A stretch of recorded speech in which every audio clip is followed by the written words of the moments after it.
everybody, and welcome back to the Trainwell podcast, inspiring you to move more, get stronger, and have fun. On today's episode, we are going to be talking flexibility versus mobility. And now you might be asking yourself, is there a difference? Why, yes, there is. And we're going to walk you through it today. We have spent so many episodes talking about the importance of mobility, recovery, those active rest days. And so now we're going to dive in. We're going to give you a little bit more info on how you can structure your active rest days and kind of what is the difference between flexibility and mobility. What should you be focusing on? And of course, as always, it's going to be very dependent on your goals and preferences and all that good stuff. But first, let's start with, instead of a cherry in a pit, why don't we say our Halloween is upon us? So, or by the time this comes out, maybe it'll be over, but let's talk about Halloween anyway, because it's fall. So Joey, what are your kids going as? The Hulk, a cow, and a deer. And the Hulk costume is by far the coolest costume I've ever seen. We got him, our son, our oldest, the like cool gloves, like the monster ones, that are $35, I might add. He looks legit. No, I didn't think last year was my funnest Halloween ever because we got to see like the magic. That was our first trick or treat with them actually being engaged, and it was the best. What are your boys being? Yeah, I don't like, I'm not like a super Halloween person, but having, obviously, when you have kids, it does feel so fun and exciting. I think even more exciting than when I was a kid, because it's just so fun to see your kids enjoy it. But so Finley is reading the first Harry Potter book. So he is now like at that age where he's reading the first Harry Potter book. So he's going as Ron Weasley and his best friend is Harry Potter.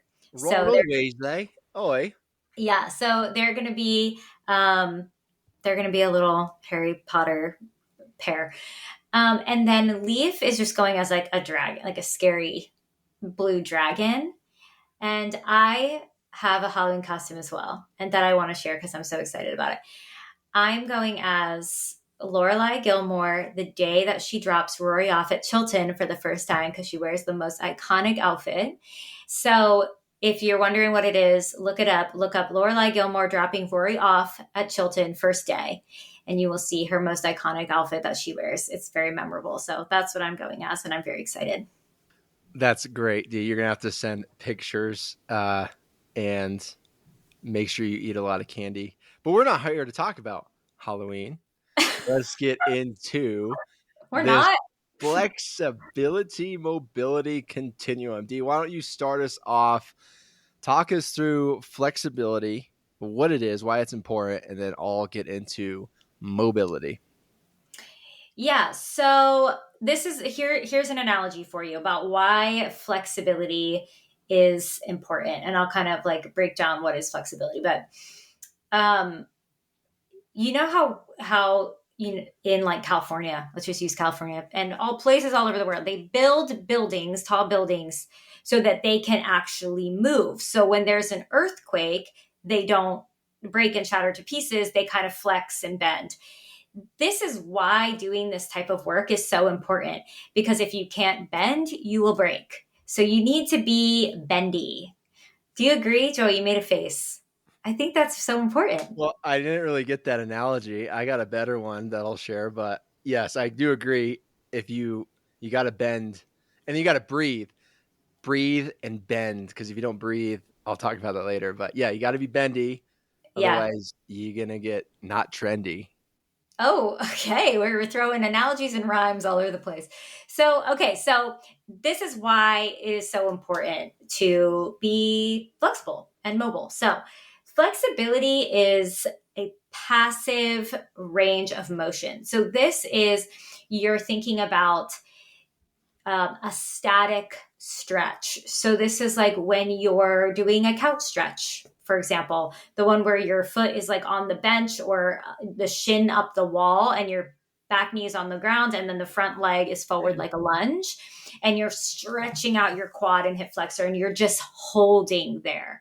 That is a passive stretch. That is what you would consider flexibility. So you're not moving, you're just holding. things. So that is kind of the difference between flexibility and mobility. And Joey, tell us what mobility is. Yeah, well said. The analogy I always say is because I used to think mobility was better than flexibility, and I still kind of do, like a 60-40, but you need both. But the analogy is this, is that flexibility is the bank account. Like you go to the bank, you have your bank account, like this is your limits, right? And then your mobility was the actual amount of cash you had. Like you go to the store, you go to Walmart, you go to Costco, you don't go to the checkout line and be like, hey, I opened a bank account. Can that pay for this? They're like, no, tell me how much cash you have. Like, what is usable? So mobility is this usable range. It is basically how you can control strength through a full range. So like if we take your example of that lunge, right? Like, yeah, you may be able to get to the bottom of the lunge, but what I've noticed with yogis especially is they're beautifully, bendy. They get in these amazing positions, but then the second you add load, they cannot come up. They can't exert force, which is what really helps prevent injury.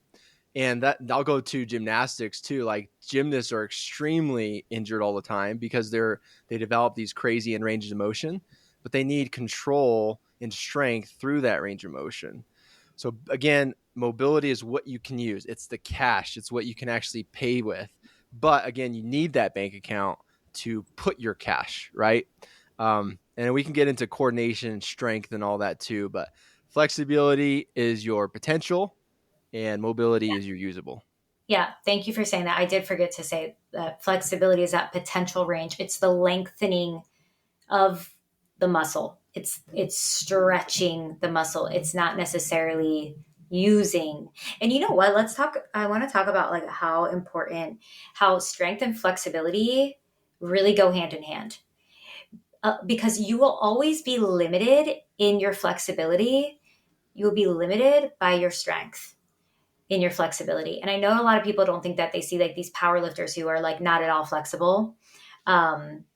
Or they'll see a yogi is like not at all strong, but you can really unlock a new level if you have both, because your body will not allow you typically to get into a position that you cannot get out of.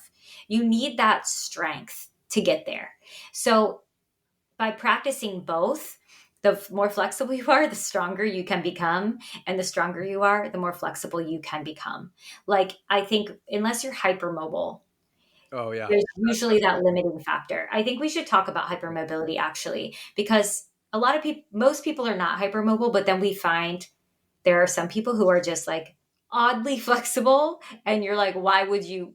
How is this even possible? Like, you're not even working on flexibility. So we can circle back to that as well. Yeah, I want to say something. I'm hypermobile, especially my knees. My knees hyperextend a lot, and when your knees hyperextend a lot, you kind of get this overextended pattern. And muscles that wire together fire together, and up the chain you have your hip flexors, right? Everyone knows with hip flexors, the muscles are at the front of your hip. And because I overextend in my calves, then I overextend in my lower back, and then my head, my thoracic spine, my mid upper back has to compensate for that. And so if you're hypermobile, you have to be very aware of the positions you put yourself in. And strength, just like you said, like strength training for hypermobile people is like the best quote unquote mobility stuff you can do, because you're training your body to access these ranges of motion without exceeding into that hypermobility.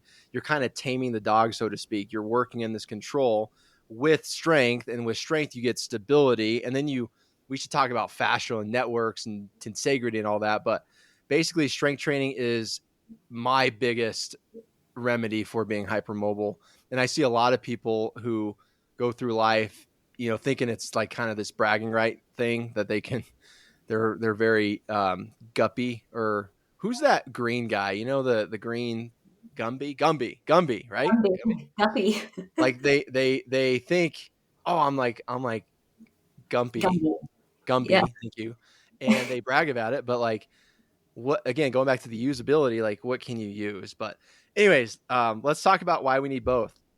I'll get into point one, D. You cannot be mobile without some flexibility, right? Like if you have tight, shortened muscles, your joints cannot get into the right positions to absorb and adapt to stress. I'll say that again. If you have tight, shortened muscles, and tight can be tonic, like hypertonic for all you PTs out there, but I'm talking structurally shortened, right? You look like a caveman. You cannot get the joints into the right positions to absorb and adapt to stress. So, for example, if your hip flexors are tight, you cannot get into a deep lunge. You cannot extend your hip behind you. You can't run behind you. So, again, you need to start with that flexibility piece. I wouldn't say you need to start. You at least need to have some degree of flexibility with that. Yeah, for sure. And the opposite's also true. So, flexibility without mobility is unstable. That's kind of like what we were talking about with these people who are like hypermobile or who are not strong as well. So being super bendy, being Gumby doesn't mean that you can control that range of motion. And that's what you were talking about. That control is the usability of it. So an example here is like a dancer who can do the splits, but if she lacks the hip stability or he lacks the hip stability, they might be prone to more injury. And we see this a lot with hypermobile people because they don't have that strength. They do tend to have more injury because they need that stability. Yeah. And if people are familiar with seeing where they are with their mobility, flexibility continuum, everyone should go Google either find an FMS, a functional movement system person near you to get screened, because they're insane at what they'll find, and they'll do asymmetries and whatnot. Or you can simply do an overhead squat assessment. And maybe we should link, I'll link a note to this, so like how to, in the show notes, how to perform a quick overhead squat assessment to see not just a photograph of your movement, but a very dynamic movement to check where your shoulders are, where your hips are and whatnot. Because I know a lot of listeners are thinking, well, how do I know, right? Continue with this. Number 3 is mobility builds strength through range. So having strength at those end ranges protects your joints. It can improve athletic performance. I'm not saying that you're going to be, Simone Biles or Michael Phelps with this amazing strength. But the bigger thing is that if you're able to protect those joints, you're able to train longer and recover faster. And so some examples of this are some deep squats, some overhead pressing, some lunges, right? They all demand mobile hips, shoulders, and ankles all at the same time. And that's why I recommend this overhead squat assessment. So again, mobility builds strength through that range. And I should say, last thing I'll say is that it's all dependent on your nervous system. Like if you have an injury and your body is telling you not to go there, you have to listen up and you have to breathe comfortably in that position. I always joke that big, strong Olympic lifters, they'll like stretch like, and it's like, no, you got to breathe in that stretch. You got to allow that body to access those groups. So when you stretch, if you're stretching right now, for those of you huffing and puffing out there, don't hold your breath when you stretch, because if you don't breathe, you die. You do die.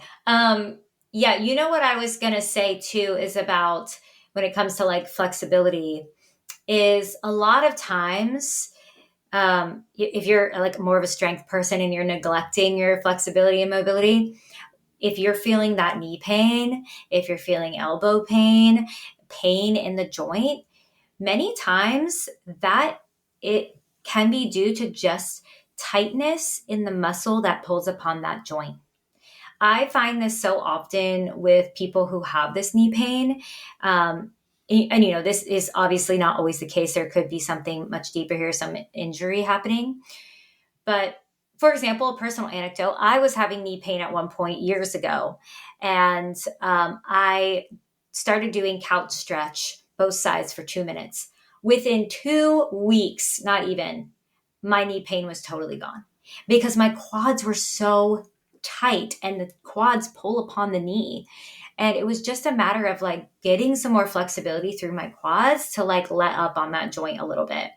So yeah, I mean, if you're experiencing any aches and pains within the joints, I think flexibility and mobility is a great way to go to see if that improves it. You have to give a shout out to Dr. Kelly Starrett, the inventor of the couch stretch. If you don't know what we're talking about, Google couch stretch. Just squeeze your butt when you're at that in range. So, to summarize kind of what we talked about, flexibility is less tissue restriction. So, more lengthening within the muscle. Mobility, smoother, more coordinated movements. So, more control through a range of motion. So, if we can combine those things together, we're talking fewer injuries, better posture, improved athletic performance, like you said, potentially, and just kind of day to day more ease and kind of less aches and pains throughout the day. All right, Dee, let's get a little more practical now. So let's talk about strategies to improve both. We can talk about static stretching here.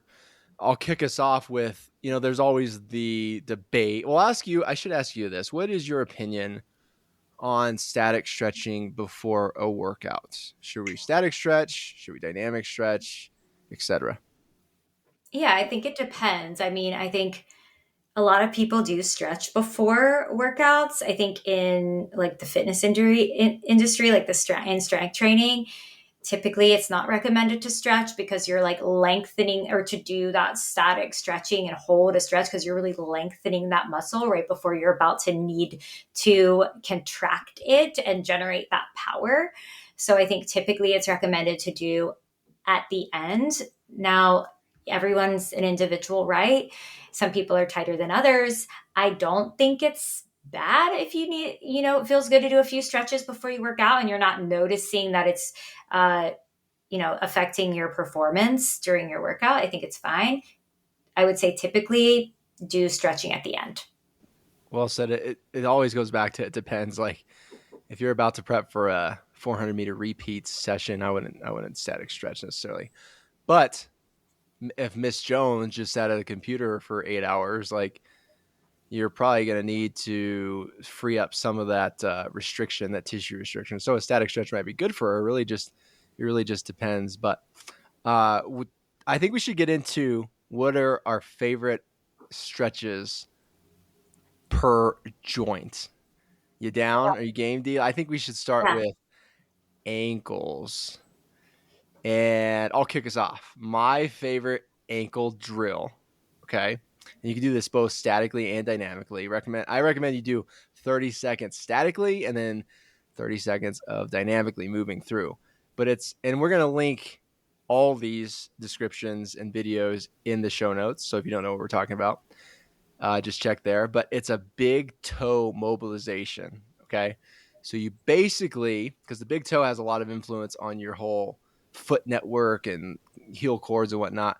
But basically you get a yoga block and you get your big toe. Boy, this is hard to explain. You get your big toe smashed up on it and then you drive your foot down. So now your big toe is elevated and your foot is flat. You feel me, D?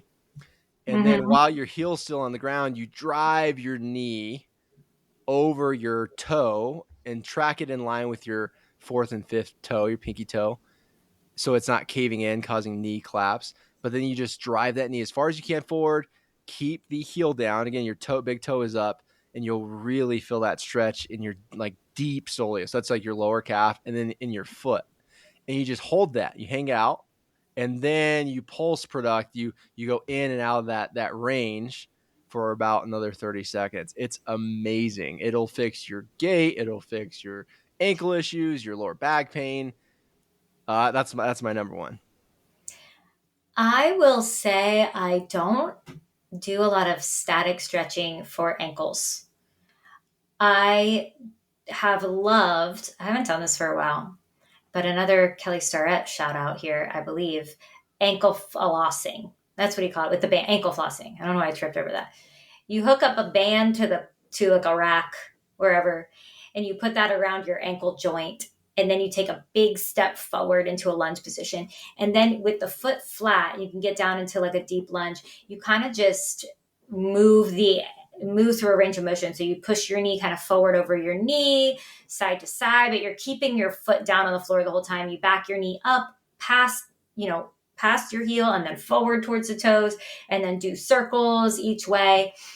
Man, that has always worked so well for me to get my ankle joint awake and moving properly, like in squats. That yeah, you're talking a distraction, a banded distraction where you're Yeah, yeah, yeah. pinpointing the talus there, and then you're oscillating your tib fib above it. Yeah, that's a solid one. I haven't done that in a while. See, this is good. Why we do this? This is checking ourselves before we wreck ourselves. Okay, moving on. I think I should mention this, that a lot of people go like to the knees, but you should know just a little bit of functional anatomy here. That the knees are meant to be stable, the ankles are meant to be mobile, and then it kind of articulates back and forth from there. So ankles are mobile, knees are stable. Next up is the hip; they're mobile. The lumbar needs to be stable. So I want to go to hips now, and I guess we should talk about the different external rotation and hip flexion and extension. But I would say you already said couch stretch. I'm going to say an elevated pigeon stretch for your external rotator. So it's just like a figure four stretch, like a pigeon, right? Everyone knows pigeon pose. But you simply elevate it up on a bench and go to the ability you can, right? But I have found that an elevated, truly locking in my foot and my knee at that angle and then going as low as I can, and the I can hold this statically. I can make it more dynamic by just getting some contract relax in there. Like if I want to, I can press. I'll have the client like press the whole foot and leg into the ground for 5 seconds or so, and then relax and go deeper. Contract, relax, 5-6 seconds on, relax, and that's probably my go-to for hip external rotation. That's a good one. That's a little too intense for me. Elevated pigeon. Yeesh. Just a pigeon is pretty intense for me, honestly. See, I feel like you wanted me to just talk about stretches, but I'm realizing as we're going through this, I do so much more mobility than I do stretching. But I do some hip stretching. So I do love to throw in a pigeon, just a regular pigeon, but also into a straddle position. And then I'll add the mobility in there by doing like a pancake good morning. So it's like legs are open, you're sitting down on your butt, your legs are open in that straddle position. And then I'll put my hands behind my ears, my fingertips behind my ears, and really pull my elbows back to get them behind my ears so they're not coming forward. And then I just hinge from the hip in that straddle position. So, face towards the floor. And then I hold at the end of that position. So in that pancake position, just holding there, trying to get my head down to the floor. Love that one. I do that all the time. That's solid. Let's go to growing. I don't think anything beats a world's greatest stretch. And that's basically, you're in a deep lunge position and whatever foot is forward, that you take that elbow, right, and drive it toward the ground and reach. And then you twist and reach up, point your thumb back, reach up to the sky. Don't be lazy on the stretches, by the way. Like you still want tension. So don't just hang out there, but explicit some range, man. Get in there, get out there. World's greatest, or a single leg adductor. This is long lever. So you're in like a frog stretch, hands and knees, but go to your elbows, take your knees wider, and then kick one leg straight out, and then point your toe forward. Check out Dana Santis. She's like the queen of this one, but your toe goes forward, your leg is out in front of you, and you rock forward and backward. And if you want some mobility in there, you just simply lift your leg up and then bring it back down. Lift it up and bring it back down.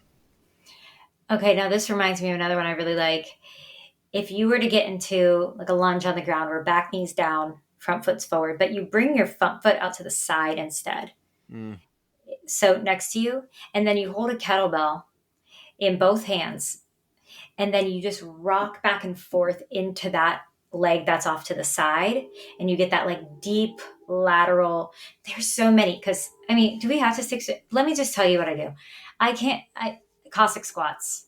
Oh gosh. Any version of a Cossack squat, I am into it. I used to do Cossack squats every single day, like multiple variations. I was so much more flexible at one point, even where you like sit your butt down to the floor and then pop back up. I And then could never do that. Yeah. Yeah, that's so good. Yeah, I used to be much more mobile. I'm not as quite as mobile now, but the cost and the 90-90s where Mm. you're sitting in a shin box and you're doing the knees back and forth 90-90, and then you can like even pop up onto your shins and then slowly control back down. So much of my mobility is centered around my hips. Well, that's the power. That's where the power comes from, right? Lumbo-pelvic hip complex. Those are good. And, you're making it tough for me to find all these, but listener, don't worry. I'm going to do my best to Sorry, find you all just these find and a link few. these. Find a few. And let's move on, D. That was hips. Do you feel good about hips? Yeah, I said a lot. So going up from that, the next biggest bang for your bunk is going to be your thoracic spine. And this is the middle back. Remember, the lower back is meant to be stable. Okay, stable, stable, stable. So a lot of people think, I need to stretch my lower back. Yes, but you're going to be better off, trust me, if you develop more hip mobility and more ankle mobility and more thoracic mobility. And then you can kind of see how you're feeling from there before you start targeting that low back. Okay. Now, we haven't talked about soft tissue mobilizations. Maybe that'll be next time. This is specific mobility or flexibility drills. But my favorite, and this is hard to explain, is it's called the pretzel stretch. And this is for your thoracic spine. And it's basically it was invented by a guy by the name of Brett Jones, and Gray Cook came up to him and said, "Hey, Brett, you look like you're in a pretzel." Therefore, it came the pretzel. I encourage everybody to master this because you're not just getting one isolated stretch, you're stretching a whole pattern. And this is basically where you lay on your side. I'm not even going to explain it. Just it's way too complicated. It's basically you're side lying and then you're grabbing an ankle and your opposite knee and you're twisting and you're getting lots of rotation. I have found the best way to clear up issues in the mid back isn't through flexion and extension like a cat cow, but it's really through rotation with breath.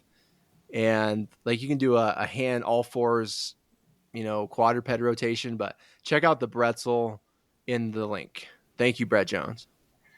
Yeah, I do find I do a lot of spinal twisting. It feels so good. I love a spinal twist. So, one that comes to mind, hands and knees, and you just thread the needle. So you take like your left arm, for example, and imagine you're on hands and knees, and you thread your left arm underneath your right armpit, and then you can just hang out there in that twist, or you can bring that right arm up into a twist and even wrap it around your back. Doing stuff like that is so nice. And then would we consider cat cow in this too? I mean, I love a good cat cow. There's nothing that beats that, or just like spinal waves. Trainer Jill taught me this one, where you're in like a down dog and then you round your back into a high plank, and then you bend your knees and drop your belly down like you're doing the cow pose, and then press back into down dog. Oh my gosh, that feels so good. So like the twisting, and then anything where you're just like rounding your back out and then dropping your belly down. So nice. You mentioned down dog. Down dog is like my favorite of all time. Best first thing in the morning. But yeah, spinal wave. Shout out Jill. That's solid. You feel good on thoracic spine? Yeah. Let's move on. Okay, Shoulders. let's Is that move where we're on. going? Yeah, let's go to shoulders and then we can talk about neck. Neck, I always caution because I'm not the neck expert, but shoulders, D, what's your favorite for shoulders? Um, there's this move. I don't know who came up with this. It's called a shoulder scour. I almost want to say it's Kelly Starrett again. He came up with so many. I love these like banded mobility moves. But you hook up a band to like a high pull-up bar, not even high, just a pull-up bar, and then you kind of loop it around your wrist, and then you turn away from the band and you just drop your shoulder down, internally rotate it with the resistance of the band, and then rotate it back up, and then you drop it back down, and then you rotate it back up, and you're just like kind of moving your shoulder like through this full range of motion, like you're making a circle with your wrist, kind of not moving your wrist, but you're making a circle with your shoulder. That feels so good. And then I also like to get down on all fours extend one arm up with my thumb pointing up, and then I wrap that around. I go out to the side, and then I turn my thumb all the way down and put the back of my hand behind my shoulder blades, and then I undo it. I don't Yeah, know what that's called. that's cars, shoulder cars. There's this great, if you really want to get into it, listeners, check out FRC. It's a certification you go to get mobility. It's by Andrea Spina, I believe his name is. And check out K-Star's book, Kelly Surratt. We keep mentioning him, Becoming a Supple Leopard. Check out Born to Run, or not Born to Run, Ready to Run. Check out Desk Bound. Amazing books, him and his wife, Juliet. But shoulders, I'm going to have to say either a crooked armbar with a kettlebell. It's a little more advanced. I'll still link it. But just for simplicity, I'll do I don't know what you call it, but you're on your face down, laying on the ground. Your arms are out to like a Y. And what you do is you just simply hold the right arm, you twist, and you reach with your left arm as your left leg kind of scorpions back behind you. Fa-ching! And then you just reach forward. And what happens there is your body's trying to roll about this fixed humerus that's driving in the ground. You will feel an amazing pec and shoulder stretch. You can get a little more bicep by going into a T, going thumb down, and doing the same thing. I mean, either way, your pecs and your biceps kind of insert up there in that shoulder, so you're going to get some good shoulder relief. But that would be my either a bent arm, a crooked arm bar, or even a bent arm bar, and then that Y Egyptian stretch. Egyptian's good too. I forgot all about an arm bar. I used to do those all the time. See, that's why it's good. You hold the kettlebell up and then you rotate your body towards the ground. And all a crooked arm bar is you just bend the elbow. And that's what's cool is like when you're in that arm bar position, you can rotate to get some different, hit some corners, get some cobwebs out as you're corkscrewing that shoulder. But listener, I know it's hard. Darian and I are like making this takes me back to my kinesiology class when we're taking exams and we're like, what is shoulder flexion? And you look around the room and everyone's like doing this when you're doing weird moves. Yeah. I know we're like moving away over here and no one can see us, but we're like doing all these weird moves. But I don't know. I think we did an okay job because I feel like I could visualize everything you were saying. And you got any good ones for neck? I just have one. Well, you go. I don't know if I have any good one. I just do a lot of neck rotate. Honestly, I crack my neck all the time. It's a chronic habit. The thing about necks is because we're on our phones and computers, like our necks get jacked. And even if you just look left and right? I used to joke at our gym. Okay, everybody look left and right like you're shaking your head no, like what the girls said when Joey asked them for prom. And then look up and down, right? This is what all the guys said when Darian asked them for the Sadie Hawkins, right? Oh boy. But my favorite neck stretch, it's just move your neck. Move your neck. And the neck is best moved with the eyes. The eyes set the tone. So wherever you look, make sure your eyes lead the way. Okay. Swimmers will tell you all about that, but the eyes set the tone for the neck. Move that neck. But my favorite, it's really for the traps and levator scab. It's like this tight, the scalenes up in your traps, right? Mm-hmm. Okay. So you sit on a bench.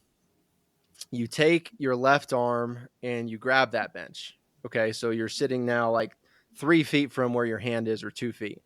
And so I'm going to lean a little bit. Lean with it, rock with it, lean with it. So I'm leaning, and what's helping distract and pull my fascia down is my arm because I'm holding on the edge of the bench. And then I'm going to turn my chin down, leading with my eyes, look toward the floor, and I basically want to take my chin to my armpit. And then opposite armpit. Thank you. Opposite armpit. And then I take let's say my left hand is down and I'm looking to the right. I'm going to take my right hand and put it above my head. And then I'm just going to lightly pull my head like up to the sky and then down, only about like 10%. So I'm getting really good traction. Like up and over. Up and over. So it's like on the top of my head, like the crown of my head, and I'm pulling it down, up and over. And you're going to feel this insane stretch that goes through your traps. It feels wonderful, especially after a long day of sitting. And what you can do with that too is you can move your chin very subtly left and right. You can get some really good rotations there. But I always recommend and with any stretch. I recommend not time necessarily. I know I said that with my ankle stretch, but do it for number of breaths, because that really, again, going back to allowing your nervous system to access that space, doing it with deep breathing really, really helps. So exhale as you go into the stretch, inhale as you back off. Yeah. I've been doing yoga once a week. Nice. It's amazing. It's fantastic. I love it. It feels so much better. That was fun. That was a good little, I love talking about movement. I love moving, but I love talking about movement. It's so fun. I know.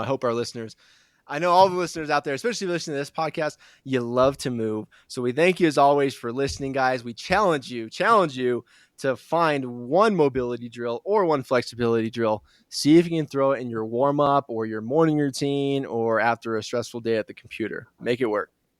Yeah, just any amount of consistency that you can get with some flexibility and mobility. Start with 5 minutes. It doesn't have to be a big deal. While you're watching TV, do some stretches. It's so nice. Thank you all so much for listening. As always, please do check our show notes to get that link for 14 days free to try out Trainwell and get yourself a personal trainer. And if you couldn't understand anything we said today, just tell your trainer, listen to this episode and then program me those moves. Your trainer will know what's up. They will know what's up. Do us a favor, give the show a 5-star review, even if you didn't like us, and share it with your family. Who wouldn't like us, Joey? Talk to you guys next time. Bye.